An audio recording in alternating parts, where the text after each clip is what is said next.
So now that we have the product and the quotient rule, we can discover the tangent slope generators for tangent and cotangent.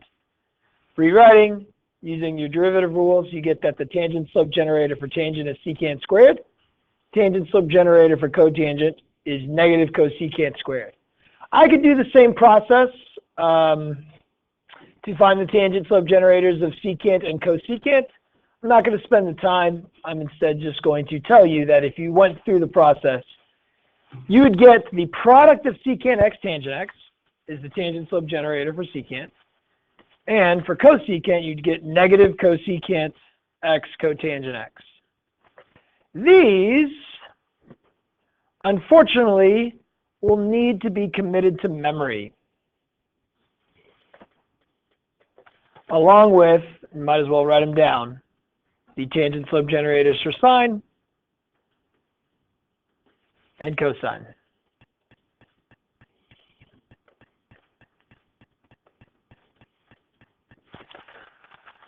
Some things that you might notice that will potentially help you remember these moving forward is if you have a C as well as cotangent, your tangent slope generator is an opposite.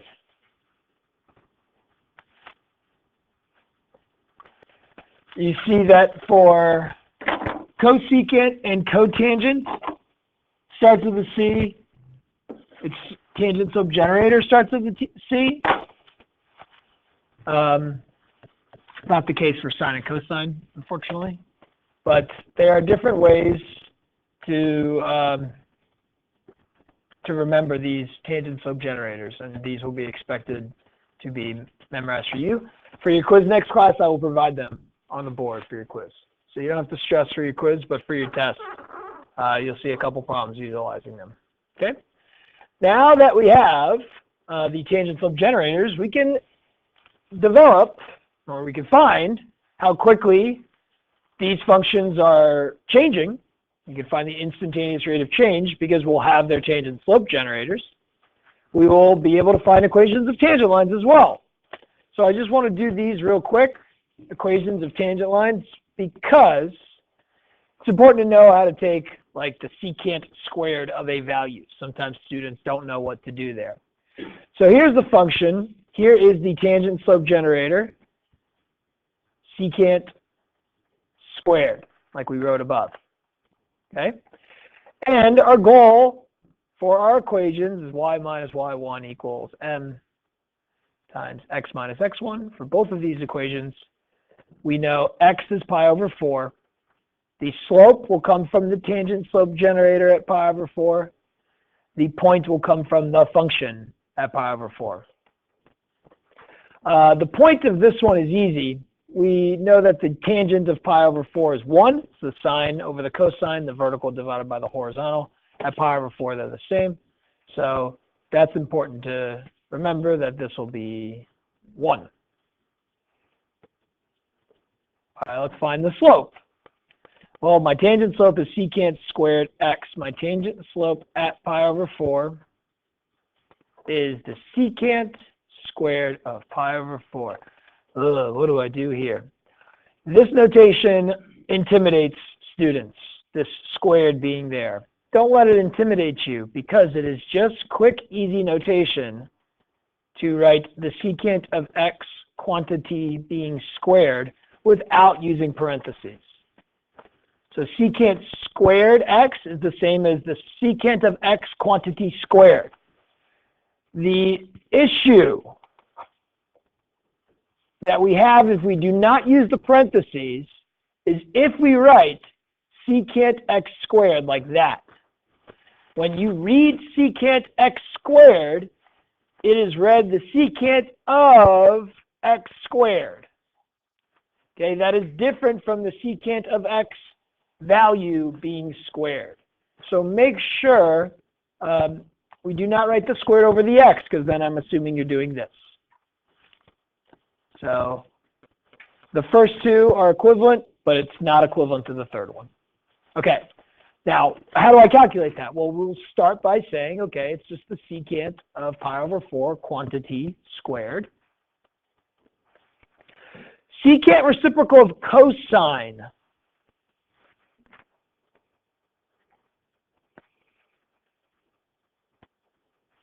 Now, I can write 1 over cosine pi over 4, but I can just think about what the cosine of pi over 4 is. It's root 2 over 2.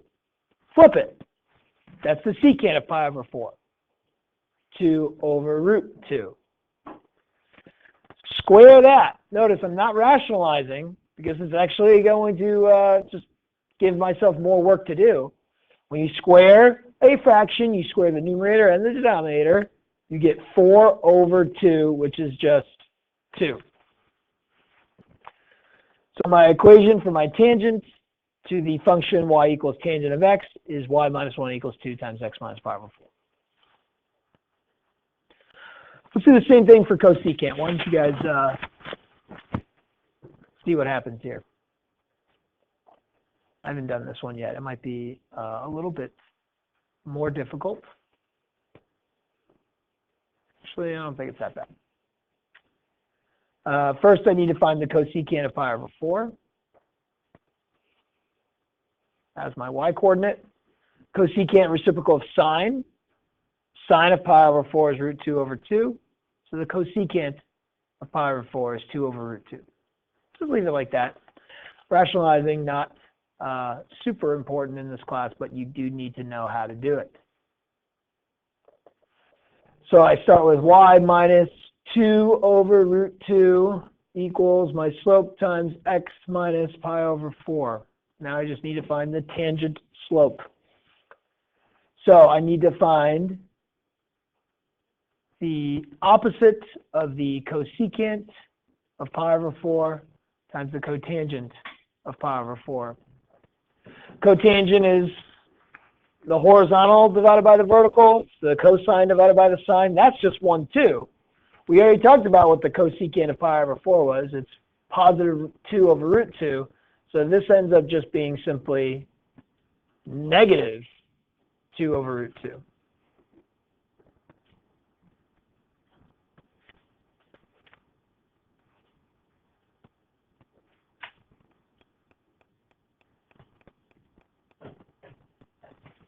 Okay, don't be afraid of roots in some of our answers. I know some of the questions that I designed for you guys usually have whole numbers, but you know, square roots have feelings too. They are numbers. If you have the equation x squared equals 2, don't tell me there's no solutions.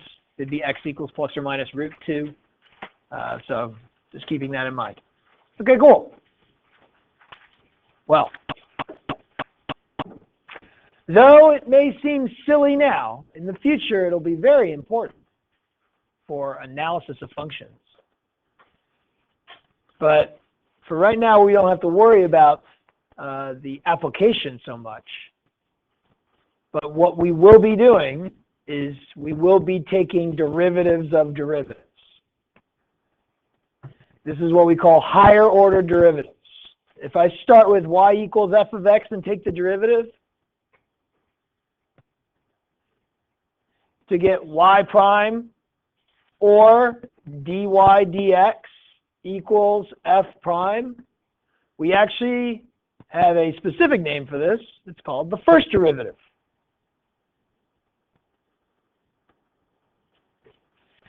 Because in calculus, sometimes we're going to want to take the derivative of the derivative to get a second derivative, or a third derivative, or a fourth derivative.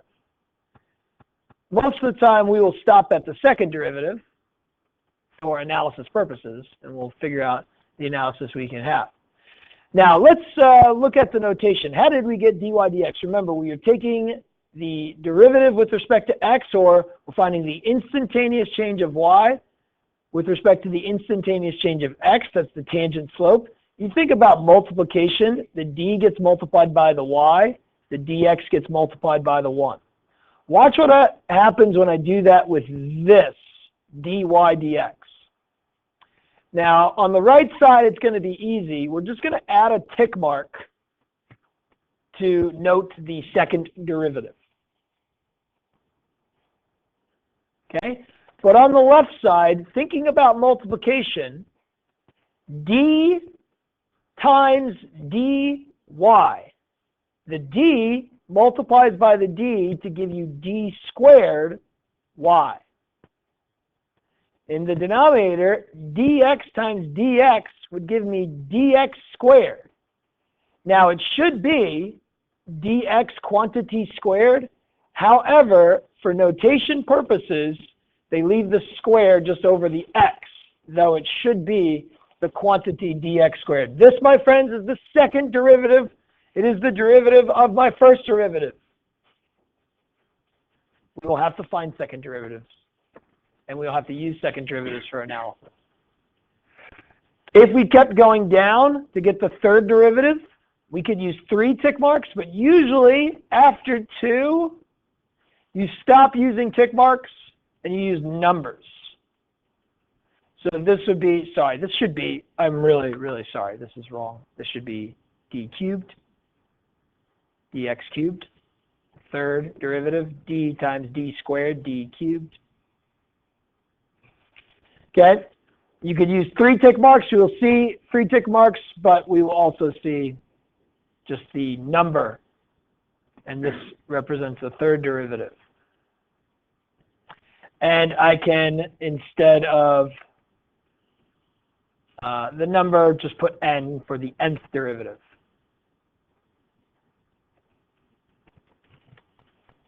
This would be d to the ny over dx to the n, the nth derivative. Okay? Now, there's some problems that we will do just to get us used to this notation.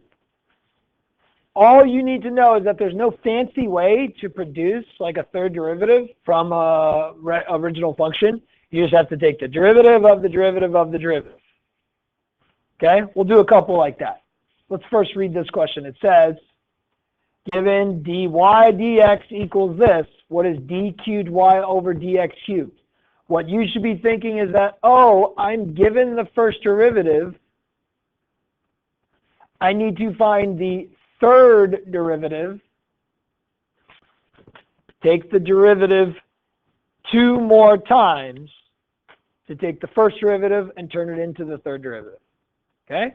So let's go ahead and do that. My second derivative would be a pit stop on the way to my third derivative.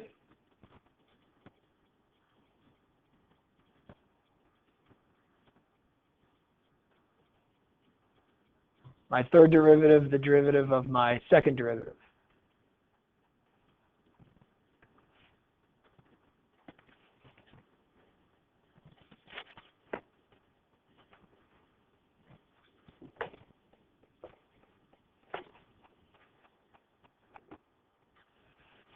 You're asked to find the third derivative at x equals 2. The way we use this notation and we plug stuff into this dy dx, or the d cubed y over dx cubed, is we usually put the value x equals in like the bottom right corner.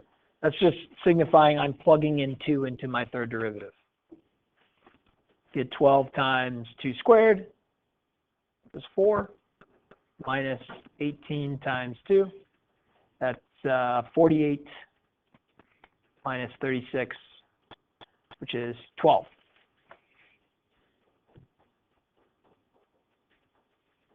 Okay? Okay.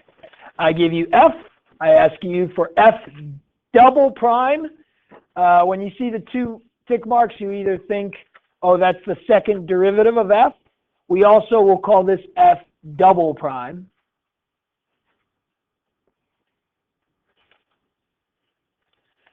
All right, let's write f prime if f is secant x. Go ahead and do that.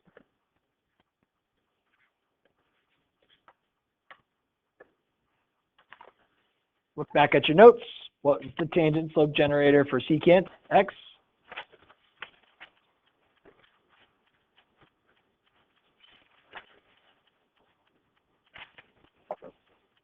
It is secant x tangent x.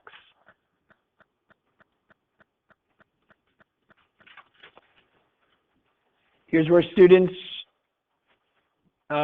make errors. is they took the derivative, they used their derivative rules, they got this.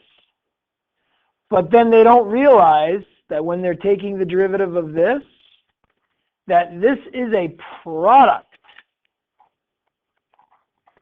And since that is a product, you must use the product rule. Go ahead and take the derivative of secant x times tangent x using the product rule. Remember, the tangent slope generator for secant is secant tangent. Okay, so we're going to have to use that again. But the tangent slope generator for tangent of x is secant squared x. So derivative of the first times the second plus the derivative of the second times the first.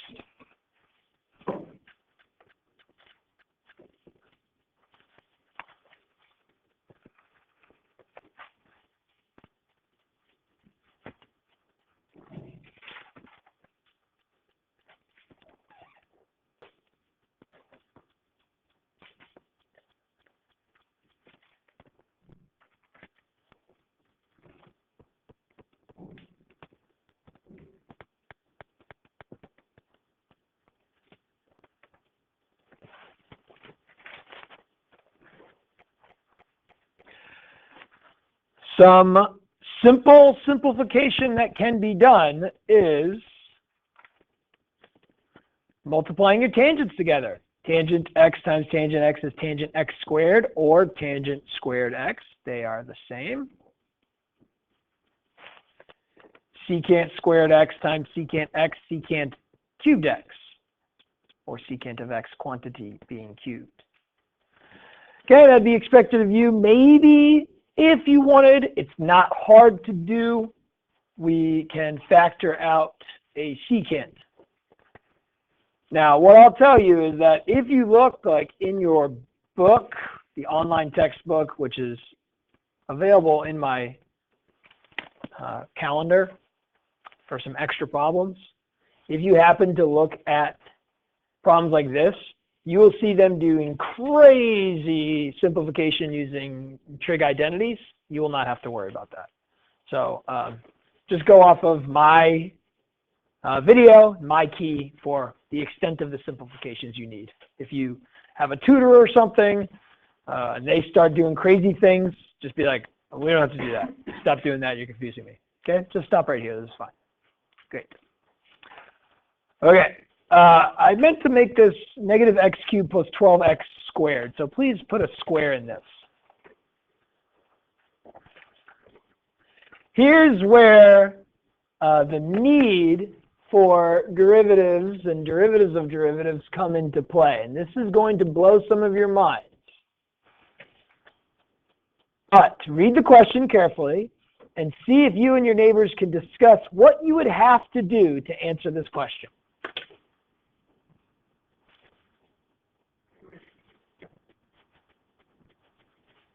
That's red. Find the locations of the horizontal tangents to f prime.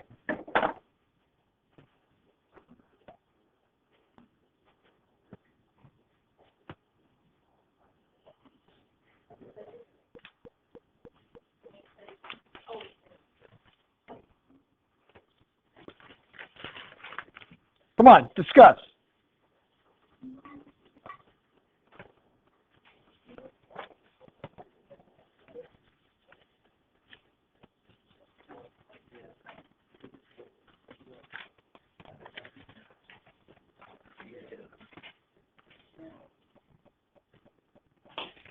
Okay, if finding locations of horizontal tangents are when our tangent slope generator generates a slope of 0, we need to figure out when f prime has a horizontal tangent. Remember, if like I give you f and f, well, you can sketch f prime. You see we have two horizontal tangents here. Well, f prime will look like this. F prime has a horizontal tangent. How do you find that location? You take its derivative and set it equal to 0. You take f's derivative and set it equal to 0. So this location, boom, right there and there, that is the location of the horizontal tangents. to find the horizontal tangent to f prime, we will take its derivative and set it equal to 0. So we actually have to go to the second derivative and set that equal to 0. Go ahead and see if you can figure this out.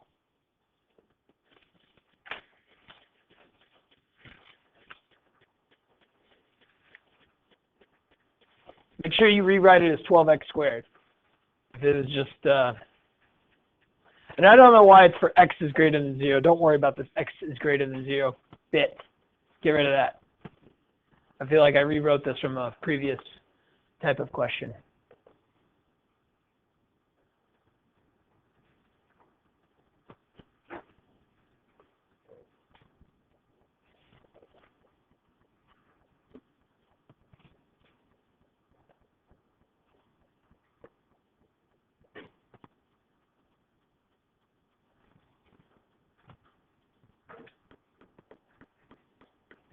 When its tangent slope generator equals 0 is what will tell us when f prime has horizontal tangents. This is where the course starts to get kind of confusing. There'll be more confusing stuff like this starting next unit. But next unit is when we start to slow things down. Okay? So for right now, you won't see something like this that often. You will see it moving forward. All right. What else can we do? You could tell me the 43rd derivative of sine.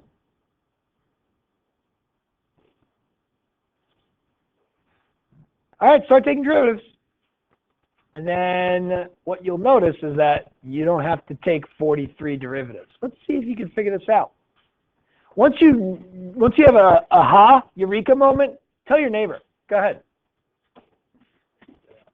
Go ahead, start taking derivatives. You'll have that moment, I guarantee you.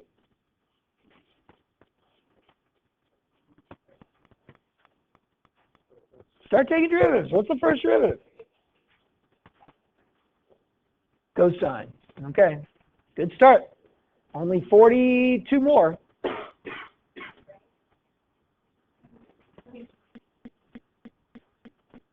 Okay, I got negative sine. All right, now 41 more times.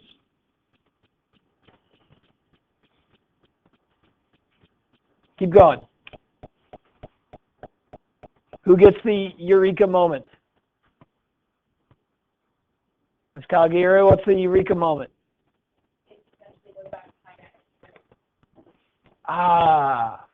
The tangent slope generator for negative sine is negative cosine.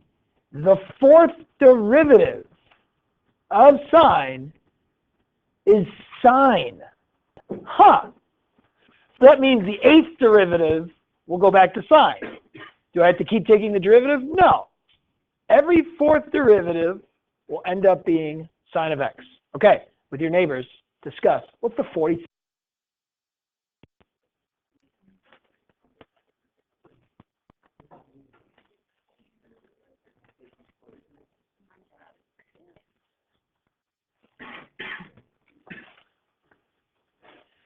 The 40th derivative, I know, will be sine. It's a multiple of 4. So take 3 more derivatives. The 43rd will be negative cosine.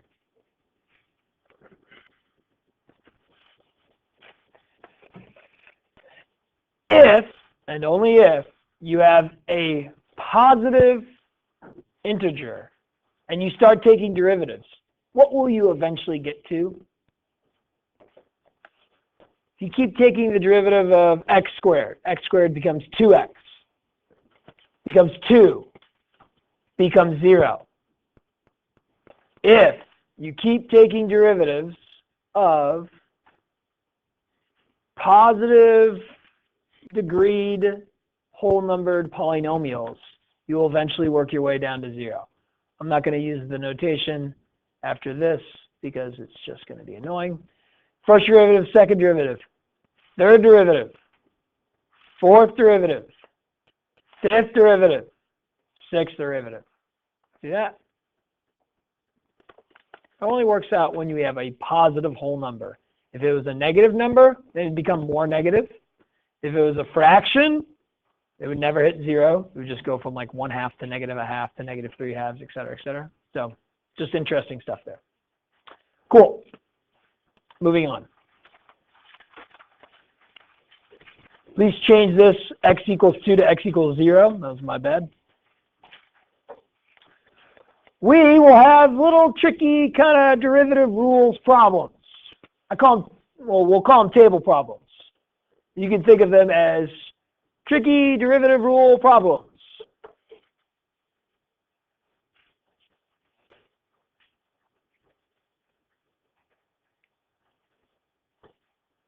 You'll be asked to take derivatives of things that could be like functions that you know, and then just like letters, F, G, H, J.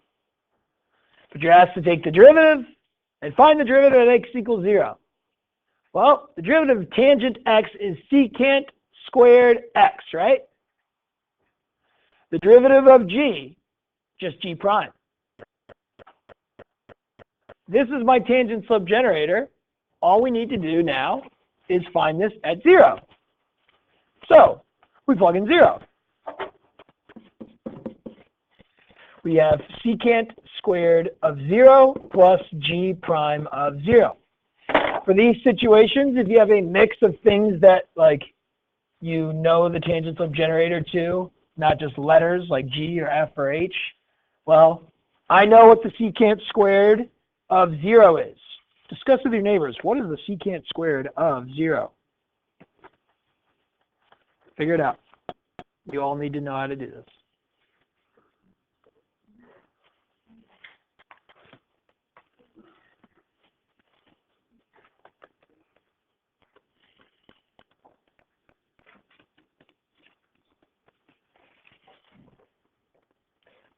Figure it out. What is the secant squared of 0?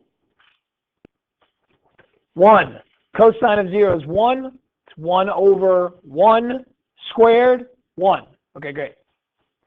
Now, what is g prime of 0?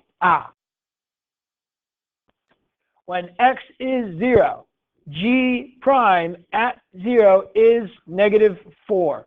This is how we will get the numerical answers for these problems. Cool?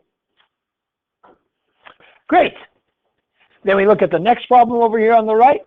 We got 3fg. Okay, the derivative is 3f prime g prime. Wrong. This is why they're tricky. Because the derivative of a product is not just the product of the derivatives. You need to use the product rule. So this is why I call them tricky derivative rules problems, because you need to know and use your rules. Now, the first rule I need to know that I like to use is the constant multiple rule, which is if we have a constant, we can just leave the constant out and then multiply that by the derivative of the function. Now, this function is a product, so I will now use the product rule. The derivative of the first piece times the second plus the derivative of the second piece times the first. Now, plugging in 4, you'll get all your values you plug it in. Get rid of all these pi's. Change these pi's to 1s. These pi's piss me off.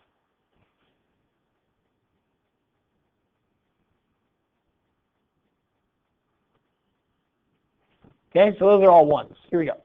So 3 times f prime of 4. Okay, here's 4. F prime of 4 is 1/2. Okay, that's going to work out nice here. Then pi over 2. G of 4, -3. G prime of 4, 1. F of 4, 9.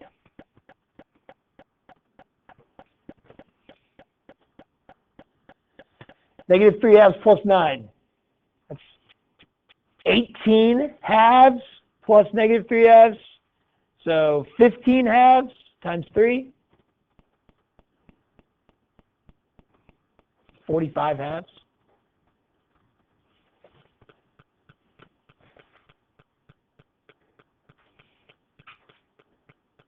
Okay. Now, there's an alternate way to write this derivative. This is what I consider like the leave the constant out method. It says leave constant out. You could have also what I call bake the 3 in. What do I mean by that? Instead of writing it as a constant times a multiple, you can do the constant in with the f times the g. And if you bake it in, you'll have the derivative of 3f, which is 3f prime, times g, plus the derivative of g times 3f of x. So like the 3 goes with the f. You'll get the same answer regardless. It's up to you which one you want to use. The leave out constant multiple rule or the bake it in. The derivative of 3f is 3f prime. First now becomes this times the second plus the second times the first. Okay? They will try to trick you. Rule to you guys, I put the f on the top and the g on the bottom. They will purposely put the g on the top and the f on the bottom just to try to mess you up. But you will not get tricked because you hopefully memorize the quotient rule as the derivative of the top times the bottom minus the derivative of the bottom times the top all over the bottom squared. I'm not using x's, but assume that they're there. We are ready to plug in 9, and we go back to our table. G prime of 9 is 1/2. F of 9 is 4. F prime of 9 is -3. G of 9 is 2. F of 9 is 4. All grabbed from the table. This would be 2 plus 6, which is 8 over 16. What a nice answer, 1/2. All because I got rid of the pots.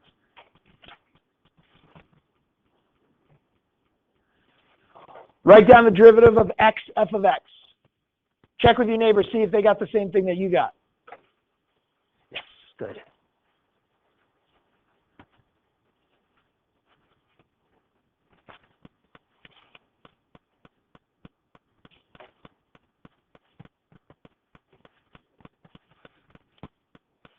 Good.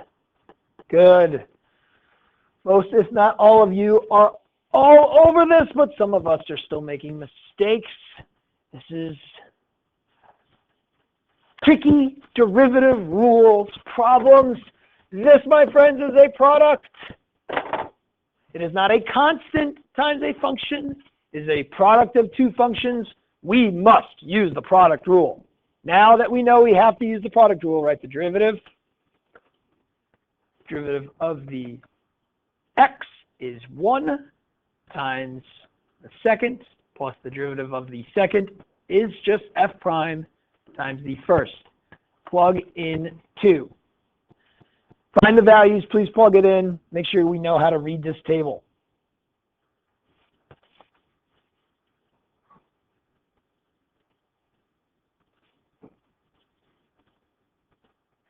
F of 2 is 3. F prime of 2 I changed to be 1/4. X gets replaced with 2. 3 plus 1/2. 6/2 plus 1/2. 7/2. Okay? Great. There are other types of tricky table problems like the following.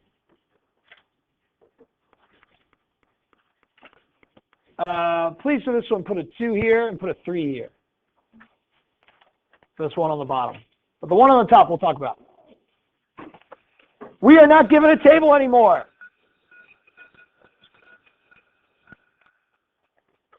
It said we're giving graphs.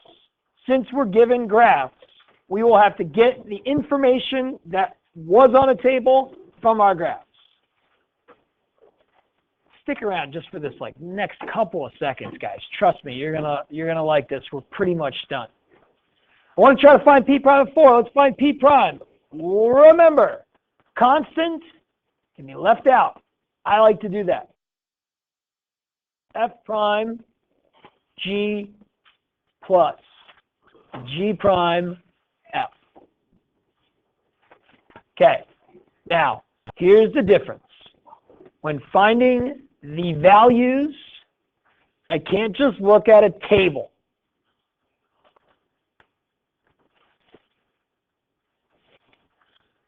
But you guys are smart. And you know what f prime of 4 means conceptually. Somebody say it aloud. The what? What does f prime stand for? The derivative? Say it. What's another word for derivative?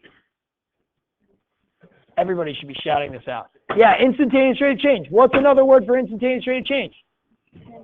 Tangent slope. A derivative is a tangent slope. My goodness, we should know this. I know it's new, but like, this is so important. So, at x equals 4,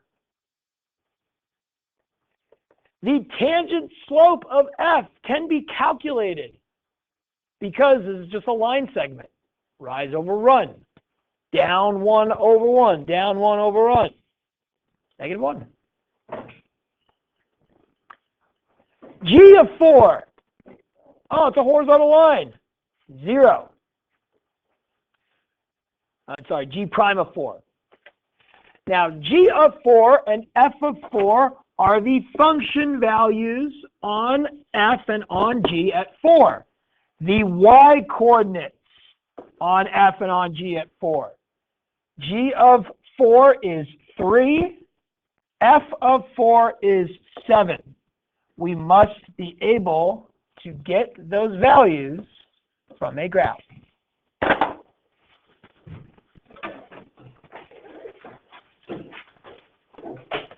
I will do the last one.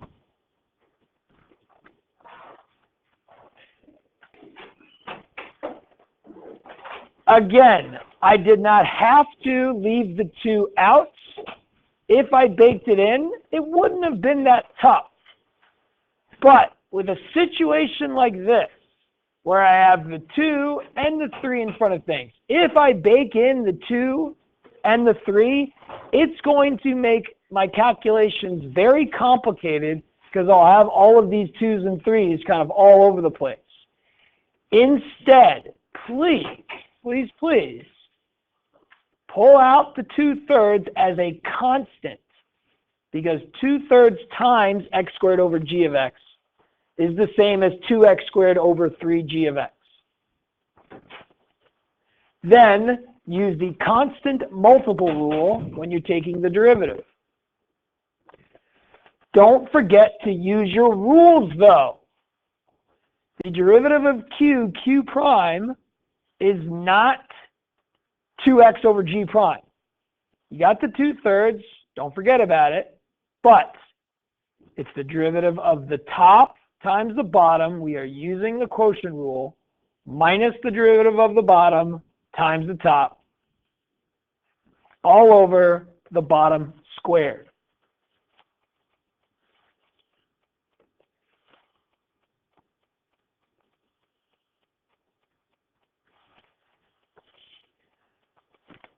All we have to do is plug in 8 now.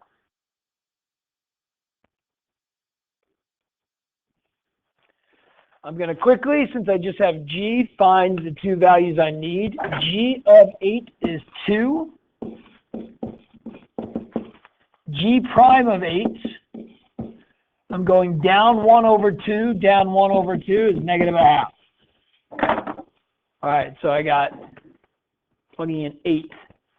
2 times 8 times 2 minus negative 1/2 times 64, yikes, over 2 squared. This would be a lot more complicated if we did not, if we baked in the 2/3. 16 times 2 is 32,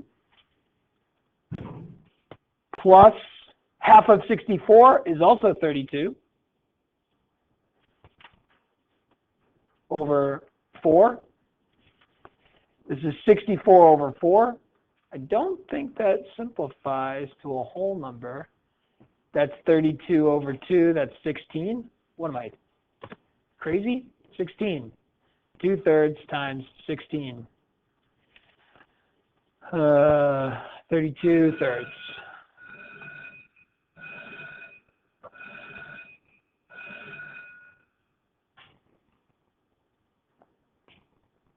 Yep, 32 thirds. All right, got it. I make sure your homework is very, like, across the board, like, tricky, so that if you practice with the trickiest ones, when I give you easier ones on, like, your test, you'll be fine. Make sure we do the homework and practice all of these tricky table problems.